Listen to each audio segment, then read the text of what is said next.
नमस्ते दोस्तों, स्वागत है आप सभी का हमारे चैनल स्पिरिचुअल आर्टिकल में। दोस्तों, आज हम आपको इस वीडियो के माध्यम से बताएंगे तुलसी विवाह की कथा। प्राप्त होता है अखंड सौभाग्य।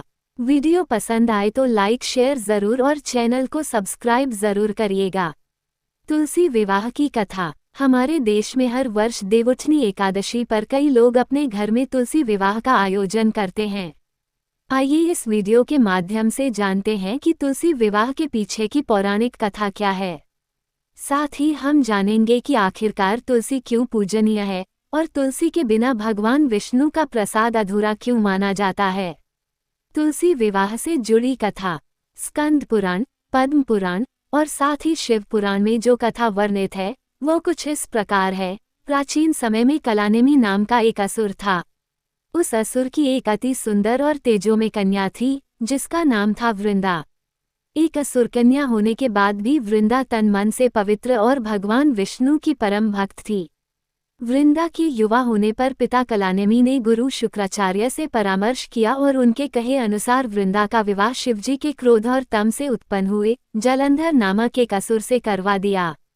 जलंधर बहुत शक्तिशाली असुर था क्योंकि वह भगवान शिव का ही अंश था और अपनी पत्नी वृंदा के पतिव्रत धर्म के कारण अजेय था। जब समुद्र मंथन हुआ तो जलंधर उसके परिणाम से संतुष्ट नहीं था।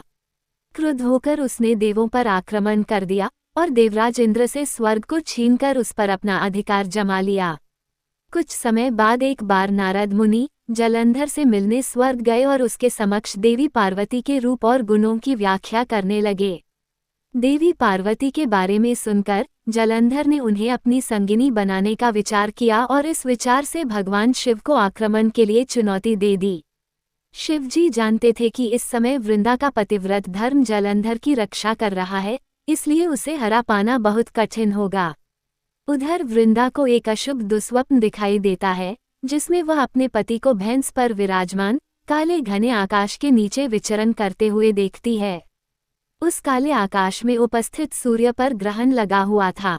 इस स्वप्न से भयभीत होकर वह अपने पति की प्राणरक्षा के लिए अखंड अनुष्ठान करने बैठ जाती है। जब भगवान शिव को वृंदा के इस तप के बारे में पता चलता है तो वे श्री हरि विष्णु से जलंधर का वध करने में उनकी सहायता करने का निवेदन करते हैं। जब तक वृंदा अनुष्ठान करती तब तक जलंधर को कोई हानि नहीं हो सकती थी, इसीलिए भगवान विष्णु जलंधर का रूप लेकर वृंदा के पास जाते हैं और उससे युद्ध में विजय होने की बात करते हैं। वृंदा इस छल को नहीं समझ पाती और अपने पति की विजय से प्रसन्न होकर उस अनुष्ठान को वहीं समाप्त कर देती है। जलंधर के रूप में भगवान विष्णु को अपना पति मानने से वृंदा का पतिव्रत धर्म खंडित हो जाता है और इस व्रत के टूटने से जलंधर को मिल रही सुरक्षा भी क्षीण हो जाती है। भगवान शिव इस क्षण के लिए तैयार थे और ऐसा होते ही उन्होंने जलंधर का वध कर दिया और सभी देवों को उसके अत्याचार से मुक्त करवा दिया। परंतु वृंदा, उसका क्या? उसने तो अपने हर धर्म का पालन बिल्कुल निष्ठा से किया था। अपने पति की मृत्यु का समाचार सुनकर और जलंधर बने भगवान विष्णु को अपने यथार्थ रूप में देखकर वृंदा बहुत विचलित हो जाती है।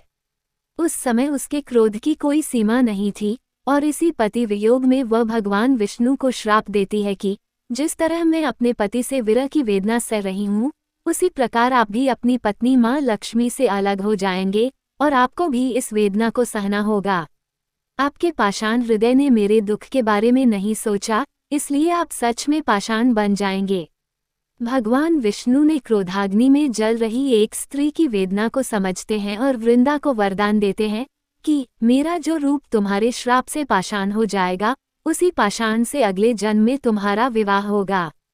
तुमने अपने धर्म का भलीभांति निर्वाह किया है, इसलिए हर धर्मनिष्ठ मनुष्य के घर में तुम्हारा वास होगा और वहां तुम्हारी पूजा की जाएगी। तुम्हारी पवित्रता हर जन्म में अखंड होगी और मेरे हृदय में हमेशा तुम्हारा विशेष स्थान रहेगा।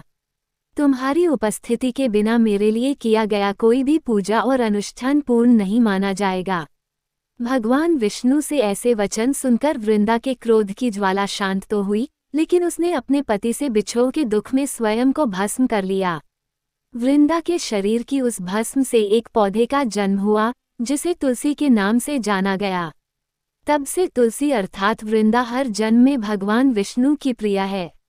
जिस तिथि पर तुलसी का जन्म हुआ था वह प्रबोधिनी एकादशी थी, इसलिए हर वर्ष इस तिथि पर तुलसी और शालिग्राम जी का विवाह करवाया जाता है। इस प्रकार के अनमोल मंत्रों और तथ्यों की जानकारी के लिए देखें हमारे चैनल स्पिरिचुअल आर्टिकल को। वीडियो पसंद आए तो लाइक शेयर ज़रूर करिएगा और चैनल को सब्सक्राइब करना ना भूलें। अपना कीमती समय देने के लिए धन्यवाद।